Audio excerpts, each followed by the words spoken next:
Assalamualaikum warahmatullahi wabarakatuh. Bismillahirrahmanirrahim. Alhamdulillahilladzi 'allama bil qalami 'allamal insana ma lam ya'lam.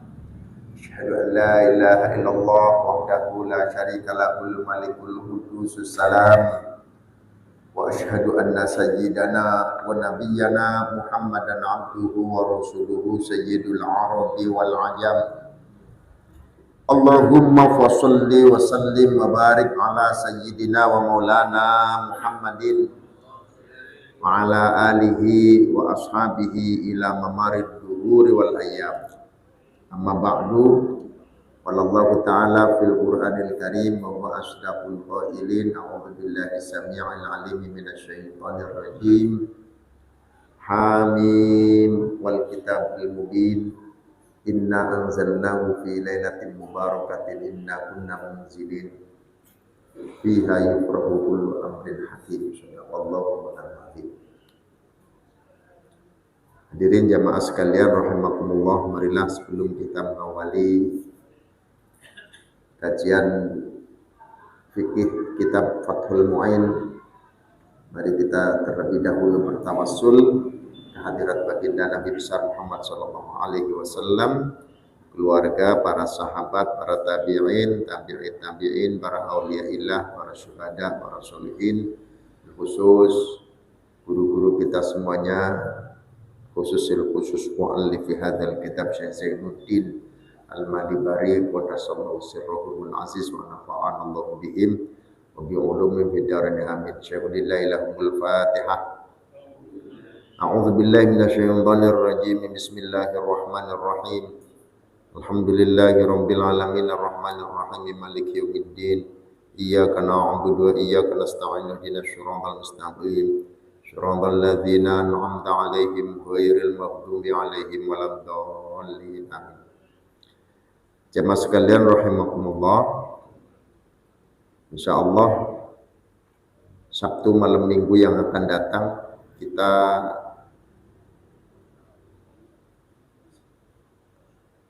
akan bertemu dengan nisfu Sya'ban. Nisfu Sya'ban itu separuh dari bulan Sya'ban. Tepatnya malam tanggal 15 Sya'ban.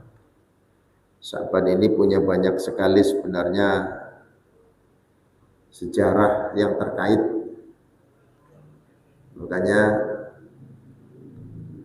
Sayyid Muhammad bin Alawi Al-Maliki itu mengarang sebuah kitab dengan judul Madza fi Sya'ban. Apa saja yang ada di bulan Sya'ban. Jemaah sekalian rahimakumullah, tidak hanya malam nisfu Sya'ban, sebenarnya Sya'ban itu punya satu keistimewaan tersendiri. Rasulullah Shallallahu Alaihi Wasallam sering melaksanakan puasa di bulan Sya'ban. Min mazaya syahri Sya'ban al-ma'rufah raf'ul a'mali fihi wa huwa ar-raf'ul akbar wal awsa'. Wa qad jaa'a dzalika fil hadithi an Usamah bin Zaidin radhiyallahu anhu maqala qultu ya Rasulullah lam araka tasumu min syahrin min asy-syuhuri ma tasumu min Sya'ban. Qala dzaka syahrun yaghfalun nasu anhu baina Rajab wa Ramadan. Wa huwa syahrun turfa'u fihi al-a'mal ila rabbil alamin. Wa habbu ayyurfa'a amali wa ana sha'im. Jadi bulan Sya'ban itu punya satu keutamaan maziyah yang terkenal. Pertama adalah diangkatnya amal di bulan Sya'ban. Amal-amal kita ini nanti akan diangkat, diaturkan kehadiran Allah itu di bulan Sya'ban, ya. Dan ini pengangkatan yang al-akbar wal awsa', pengangkatan yang terbesar, yang paling besar itu Allah mengangkat amal itu di bulan Sya'ban. Dan terluas. Sebab nanti ada pengangkatan harian ada. Pengangkatan amal harian ada pengangkatan amal mingguan ada. Pengangkatan harian itu setiap waktu asar dan waktu subuh. Jadi malaikat itu secara bergantian shiftnya, ada malaikat malam, ada malaikat siang. Ya, malaikat malam, malaikat siang. Siang itu nanti di waktu asar. Makanya para ulama ketika mentafsirkan waktu sholat sholatul wusta itu banyak yang memprediksikan sebagaimana di banyaknya keterangan hadis Rasulullah SAW itu waktunya waktu asar. Jadi waktu asar itu juga waktu pergantian shift malaikat malam, malaikat siang ke malaikat malam. Makanya itu disebut waktu yang diangkatnya amal untuk harian. Kemudian yang kedua waktu subuh. Waktu subuh. Ya.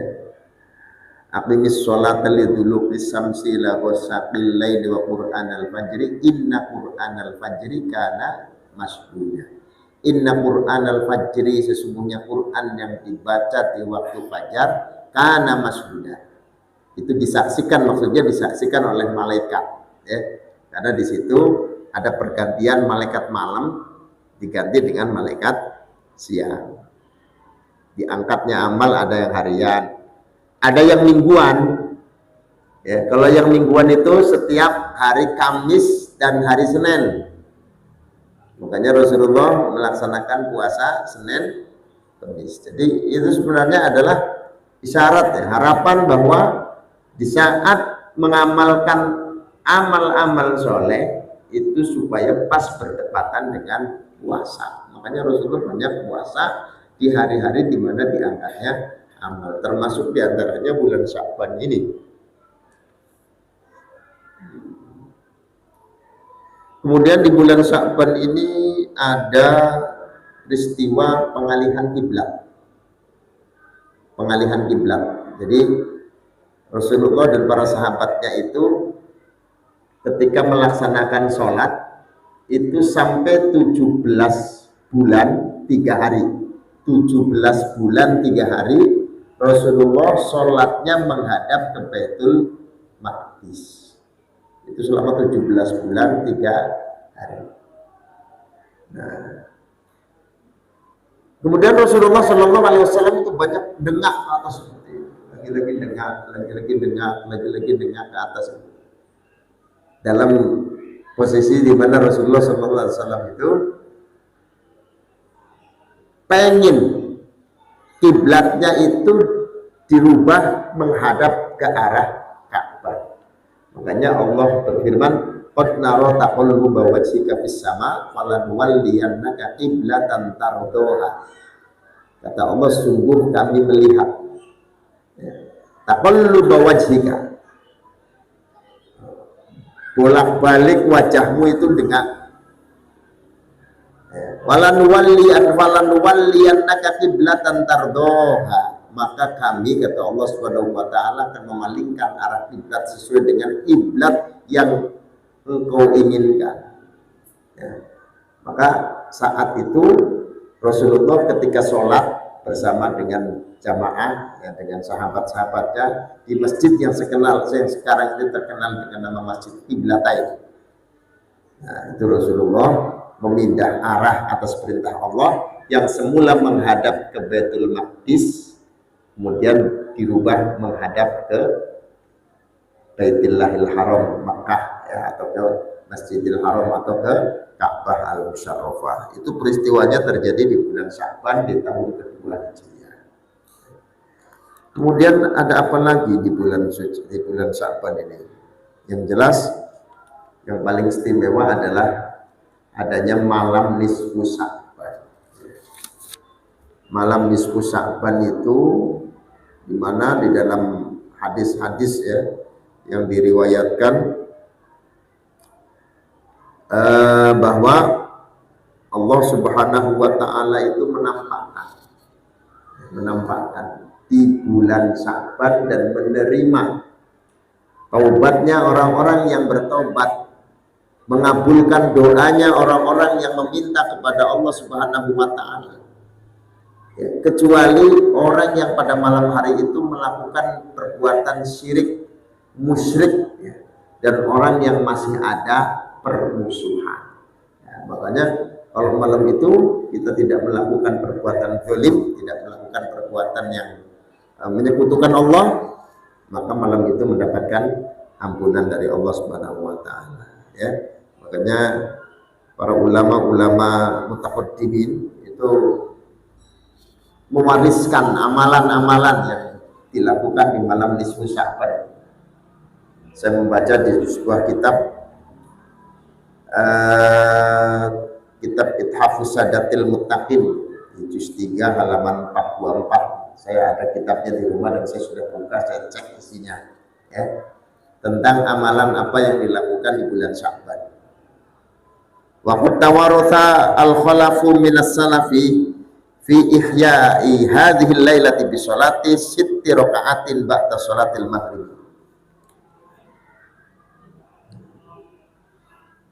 Jadi para ulama-ulama salaf itu mewariskan amalan untuk ulama-ulama kontemporer berarti ya, untuk menghidupkan malam nisfu Sya'ban dengan melaksanakan sholat 6 rakaat.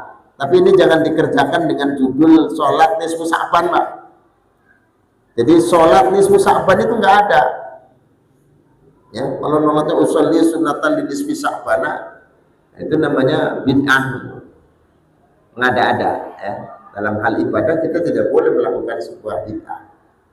Jadi niatnya usolli sunatan lillahi ta'ala saja, nggak usah pakai usolli sunatan nisfi Sya'ban, tidak, ya, usolli sunatan lillahi ta'ala, gitu aja.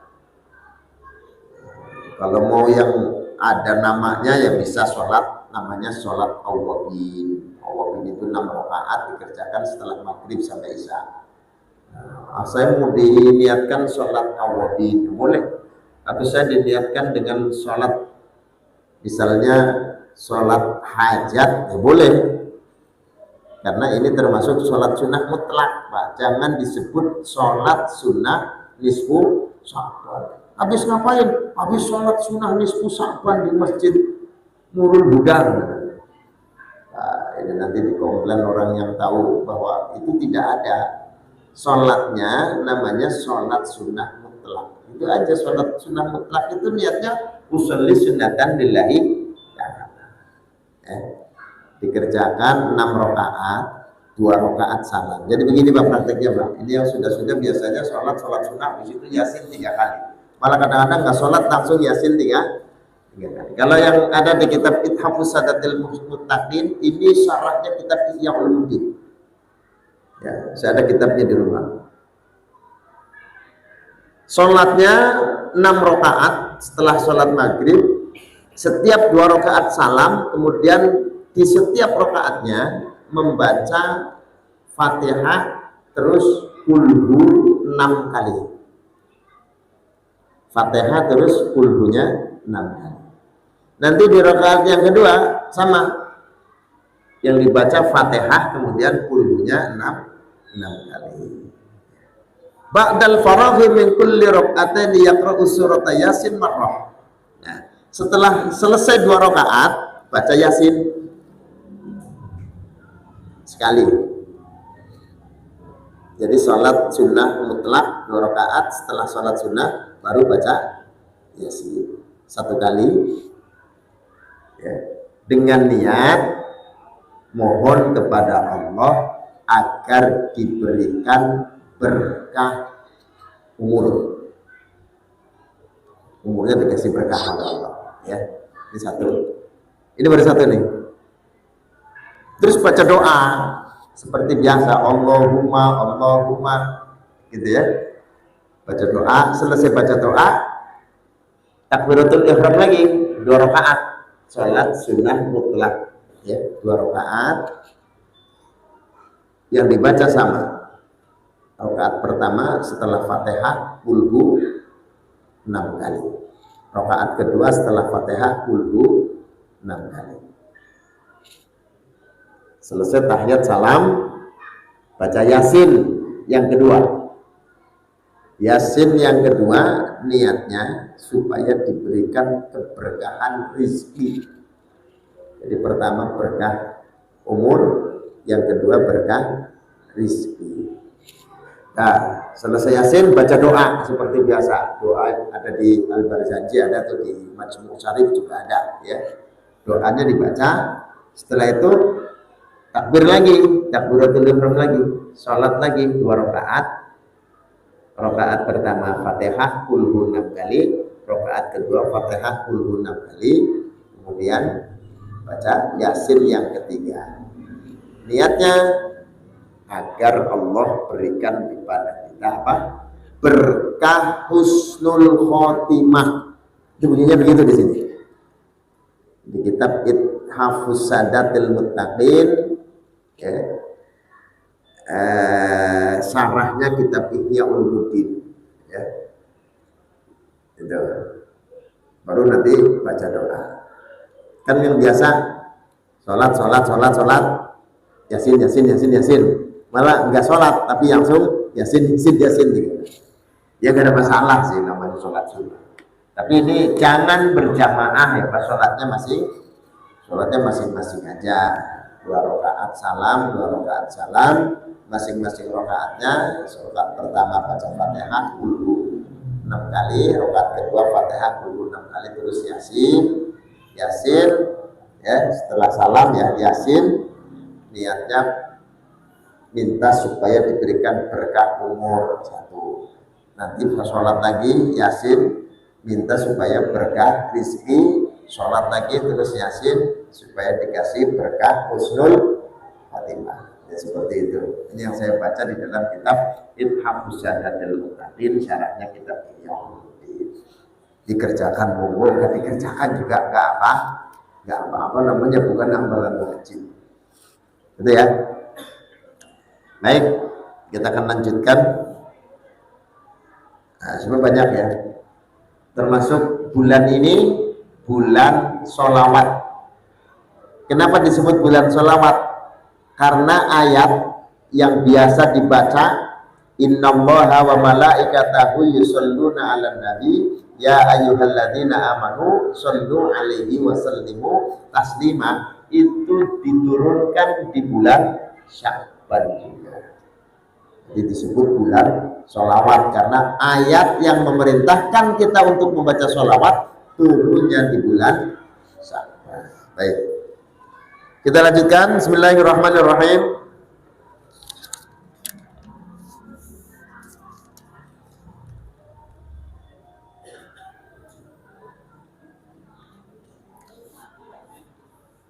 Bal bahasa ba'duhum annal infirada bil mu'attili an sholati fihi bi ghaibatihi afdalu wal awjahu khilafu ya.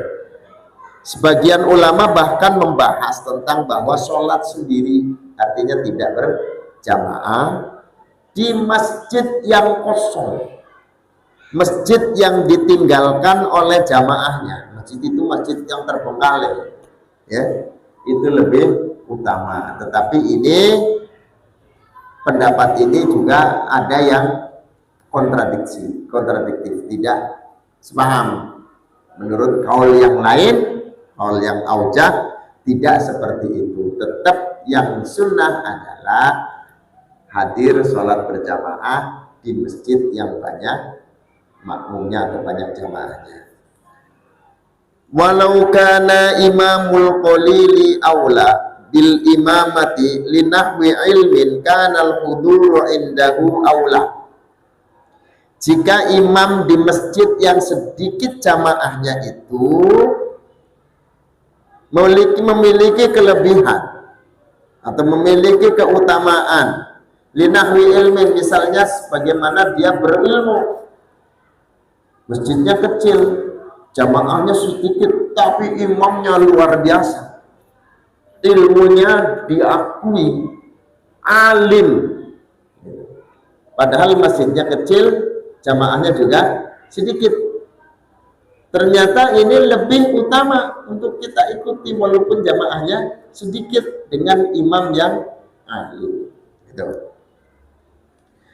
Kanal huduru indahu aula. Hadir bersama imam yang alim tadi lebih utama. Walau ta'arada al-khusu'u wal jama'atu fahiya aula. Jika bertentangan antara khusyuk dan sholat berjamaah, maka yang diutamakan adalah berjamaah. Ada orang begini, Pak, saya kalau di masjid sholatnya nggak khusyuk, ya nggak khusyuk. Tapi kalau di rumah khusyuk, karena tempatnya khusus, tempatnya tidak ada warna apapun, tidak ada yang menggoda suara-suara lain kecuali munajatnya dia kepada Allah di dalam kesendirian. Itu dia bisa melaksanakan sholatnya dengan khusyuk. Sementara di masjid tidak bisa khusyuk sama sekali, maka tetap lebih utama sholat di masjid, walaupun ketika dia sholat di rumah lebih khusyuk. Tapi sekali lagi ini pendapat bukan satu, ya. Ada yang berpendapat, ya, sebagaimana kama abbaqu alaiha itu qalu inna fardul kifayati afdalus sunnah wa afta al-Ghazali wa tabi'ahu Abul Hasan al-Bakri fi syarhi al-kabir alal minhaj bi uluwiyatil infirad liman la yakhsha'u ma'al jamaah. Ini tentunya ada argumentasi. Alasan yang pertama, ya, sebagaimana ditetapkan, ya, oleh para ulama bahwa fardu kifayah itu lebih utama daripada sunnah. Apa ini maksudnya? Kan sholat berjamaah itu ada yang menghukumi fardu kifayah, bukan sunnah muakkad, tetapi malah fardu kifayah. Kalau fardu kifayah itu kalau sekampung tidak ada yang sholat berjamaah, maka sekampung itu dosa. Tapi kalau ada salah satu yang mewakili, maka sekampung tidak kena dosa. Itu namanya fardu kifayah. Kalau sunnah itu kan pekerjaan yang dikerjakan dapat pahala, ditinggalkan nggak berdosa. Utamaan mana? Fardu kifayah apa sunnah? Tinggian mana nilainya antara fardu kifayah dengan sunnah? Fardu kifayah. Makanya para ulama, ya, ulama fikih berpendapat lebih utama sholat berjamaah, ya, daripada sholat di rumah, walaupun di rumah sholatnya khusyuk. Tapi di sini berbeda dengan fatwa yang dikeluarkan oleh Imam Al-Ghazali wa afta Al-Ghazali wa tabi'ahu Abul Hasan Al-Bakri fi syarhi al-kabiri alal minhaj bi uluwiyatil infirad liman la yakhsha'u ma'al jamaah. Imam Ghazali dan Imam Abul Hasan Al-Bakri memberi fatwa di dalam Syarah Al-Kabir atas kitab Al-Minhaj tentang keutamaan sholat sendiri dengan bagi orang yang apabila berjamaah ternyata tidak khusyuk. Jadi ini kan dari awal memang Imam Ghazali itu menjadikan khusyuk sebagai syarat sahnya sholat. Imam Ghazali, ya. Sementara imam-imam yang lain tidak memasukkan itu sebagai syarat, tetapi hanya sunnah. Imam Ghazali karena lebih menitik beratkan kepada tasawuf, maka khusyuk itu harus. Buat apa sholat kalau tidak khusyuk, gitu. Nah, itu tingkatannya sudah tingkatan tasawuf. Makanya Imam Ghazali, bagaimana dengan orang yang sholat di rumah khusyuk tapi di masjid nggak khusyuk karena berjamaah banyak gangguan, banyak godaan? Ya menurut pandangan Imam Ghazali, fatwanya Imam Ghazali, ya lebih baik sholat di rumah tapi khusyuk. Yang parah kan di rumah nggak khusyuk, nggak mau jamaah. Udah di rumahnya nggak khusyuk malah nggak mau jamaah. Apa yang dipilih? Kalau siapa yang mau dipilih? Kalau di rumah bisa khusyuk masih pakai. Kalau Imam Ghazali begitu Pak, nggak berjamaah sholat di rumah tapi khusyuk. Di rumah nggak khusyuk, di masjid juga nggak khusyuk. Yang mendingan di masjid karena ada fadilah jamaah. Qala syekhuna wa huwa kadzalik. Ya, begitu adanya ya.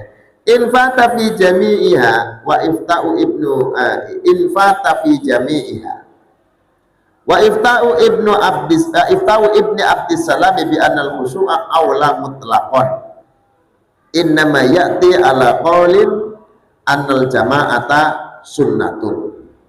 Jadi menurut Syekhuna ya memang benar begitu jika infata fi jami'iha.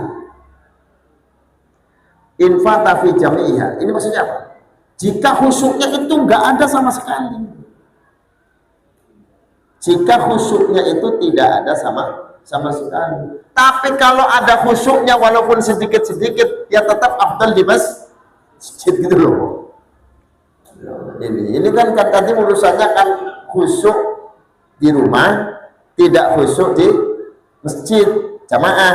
Maka kata Imam Ghazali afdal khusyuk di rumah. Ya. Tapi ini dibantah lagi menurut Syekhuna. Ya.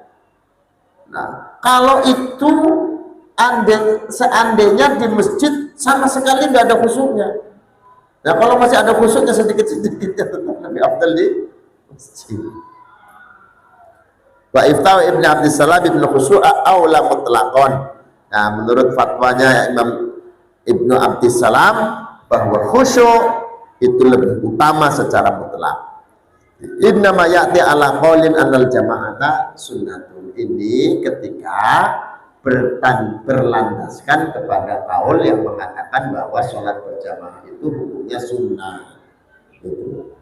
Kan ada dua pendapat Pak tentang hukum sholat berjamaah. Yang pertama mengatakan sunnah mu'akkadah, sunnah yang dikukuhkan. Yang kedua berpendapat bahwa sholat berjamaah itu adalah fardu kifayah. Nah, makanya Imam Ibnu Abdissalam mendasari bahwa khusyuk itu aula, lebih utama ya, secara mutlak itu karena memandang bahwa jamaah itu hukumnya sunnah. Apalagi kalau kemudian memakai pendapatnya Imam Ghazali kalau khusyuk itu wajib, berarti mendingan di rumah tapi khusyuk daripada sholat berjamaah tidak khusyuk. Nah, tapi ini pandangan Imam Ghazali Pak. Jadi sementara ini buat kita Pak, buat kita nih, jangan menjustis orang lain dulu lah, gitu ya. Ini nggak mau masjid kafir misalnya, jangan. Takutnya yang kita tuduh kafir ternyata dia berpedoman dengan kaulnya Imam Ghazali gitu loh. Ini orang kok nggak mau ke masjid, sholatnya di rumah aja.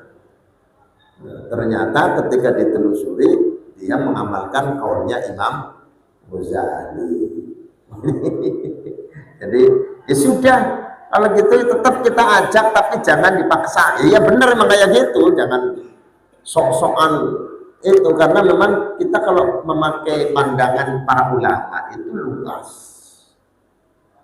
Tidak berarti orang yang tidak datang ke masjid itu termasuk munafik lagi. Jangan gampang-gampang memberikan cap seperti itu, karena memang di sini kualitas itu bisa ditinjau dari berbagai macam segi.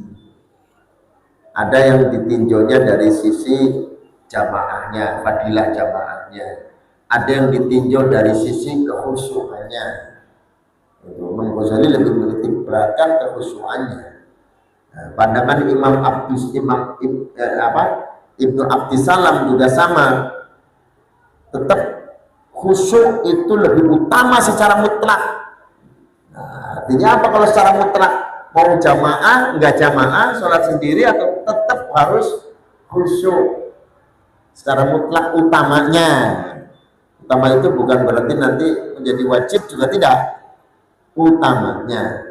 Artinya karena yang dipandang adalah khusyuknya Imam Ibnu Abdissalam ya, tentang hal sholat berjamaah ketika dihukumi sunnah, maka khusyuk itu harus lebih diutamakan walaupun dia tidak melakukannya secara berjamaah, karena jamaah itu hukumnya sunnah. Jadi ini kudu ngerti hukum-hukum seperti ini, karena memang ya kalau kita kaku ya, kita gampang sekali menyalahkan orang lain, Pak.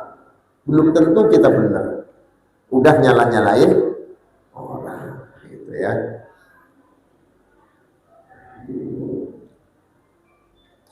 Walau ta'arada fadilatu sima'il qur'ani minal imami ma'aqillatil jama'ati wa adamu sima'ihi ma'a kasratiha kanal awwalu afdalu. Ini ternyata banyak sekali di perbandingan antara sholat berjamaah di tempat yang sedikit jamaahnya dengan yang banyak jamaahnya.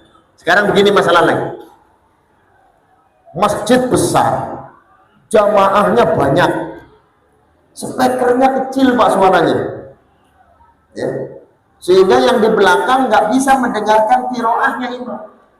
Karena gede masjidnya, sound sistemnya nggak diurus, digedein bunyi nih, dikecilin nggak kedang dengar. Kalau digedein trouble bunyi, akhirnya dikecilin suaranya nih, karena murah belinya. Akhirnya begini Pak, orang jamaah di masjid yang besar dengan jumlah jamaah yang banyak, konsekuensinya dia tidak bisa mendengar qiraahnya imam, karena tadi sound sistemnya yang murah ya. Nggak kedengeran qiraahnya imam. Dibandingkan dengan musola, jamaahnya sedikit, nggak pakai speaker pula, tapi suara imam bisa didengar. Abdullah mana? Musola kecil Pak. Abdullah musola kecil yang dia masih bisa mendengar bacaan imam, daripada masjid Istiqlal sholatnya paling belakang ya, malah nggak bisa mendengar bacaan imam. Ini tetap Abdul yang kecil. Jadi tidak semua masjid kecil itu nggak ada nilainya. Bisa jadi orang bisa mendapatkan nilai utama dengan masjid yang kecil dibanding dengan yang banyak jamaahnya, tetapi dia tidak bisa mendengar qiraahnya imam.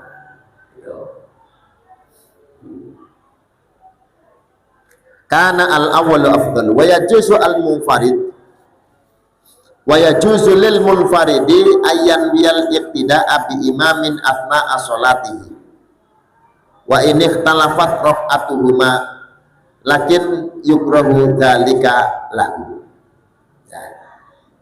Diperbolehkan bagi orang yang sholat sendirian untuk berniat iqtida, berniat menjadi makmum ya dengan imam di tengah-tengah sholatnya, boleh. Wa ini ikhtalafat raq'atuhuma, walaupun berbeda rakaat keduanya ya, berbeda rakaat keduanya, lakin yukrahu dzalika lahu ya, tetapi hal seperti ini dimakruhkan bagi makmum tersebut atau bagi orang yang munfarid tersebut, makruh. Jadi kalau sudah sholat yang munfarid, ya sudah munfarid saja Pak, jangan di tengah-tengah sholat ya kemudian niat bermakmum dengan imam. Walaupun ini nggak apa-apa, boleh ya. Yang jadi masalah kan kalau jumlah rakaatnya yang tidak sama. Imamnya sholat asar qodok, makmumnya sholat maghrib, gitu kan? Nah kalau sholat maghrib rakaat ketiga kan tahiyat akhir, nah imamnya berdiri karena dia mengqodok sholat asar. Nah ini kan masalah Mau nggak mau dia mufarokoh lagi dari imamnya, nggak boleh melanjutkan ikut berdiri bersama imam. Ini kalau terjadi seperti ini, inilah yang kemudian akhirnya hukumnya makruh. Boleh tapi makruh, ya, boleh tapi makruh. Duna makmumin kharaja minal jama'ati li nahwi hadathi imamihi fala yukrahu lahu ad-dukhulu fi jama'atil ukhra. Nah, itu kalau tadi kan sholatnya sholat sendiri nih, ya. Pengecualiannya adalah bukan ini, duna makmumin, bukan makmum yang dia keluar dari jamaah. Keluar dari jamaah itu artinya apa? Mufarokoh, ya. Kenapa? Linahwi hadafi imamihi, karena imamnya hadas, imamnya batal wudu, ya. Kemudian fala yukrahu lahu ad-dukhulu fi jama'atin ukhra, maka tidak dimakruhkan baginya untuk ikut berjamaah pada jamaah yang lain atau masuk di dalam jamaah yang lain. Imam Allahu Akbar, makmumnya takbir berjamaah dengan imam. Di tengah-tengah sholat imamnya kentut. Nah, bagaimana dengan makmumnya? Kalau tahu imamnya kentut, berarti kan makmumnya tidak boleh bermakmum dengan imam yang batal. Imam keluarlah. Jamaah bagaimana? Kalau pada saat itu ada orang yang maju menggantikan imam, niat menjadi imam, bagaimana dengan makmum-makmum yang tadi imamnya batal? Ya dia boleh, tidak makruh mengikuti imam yang kedua. Atau ada jamaah lain, sementara dia dengan bermakmum dengan imam yang kentut, lalu dia bergabung setelah imamnya itu keluar, dia kan berarti lepas nih jamaahnya. Dia bergabung dengan jamaah yang lain, mengikuti imam yang lain, itu tidak apa-apa, tidak makruh. Nah, kalau yang makruh itu tadi orang sholat sendiri, begitu ada jamaah, langsung di tengah-tengah sholatnya saya niat bermakmum dengan orang itu misalnya, niat bermakmum. Tapi di tengah-tengah sholat yang dia sholatnya munfarid, boleh, sah, tapi makruh. Tapi kalau dia berpindah karena imamnya batal, sementara dia sebelumnya juga sedang berjamaah dengan imam yang batal itu, imamnya batal, dia putus, bersambung dengan imam yang lain, tidak makruh. Al-Fatihah. A'udzubillahi minasyaitonir rajim. Bismillahirrahmanirrahim. Alhamdulillahirabbil alamin arrahmanir rahim maliki yaumiddin. Iyyaka na'budu wa iyyaka nasta'in ihdinas siratal mustaqim. Shiratal ladzina an'amta 'alaihim ghairil maghdubi 'alaihim waladdallin. Amin.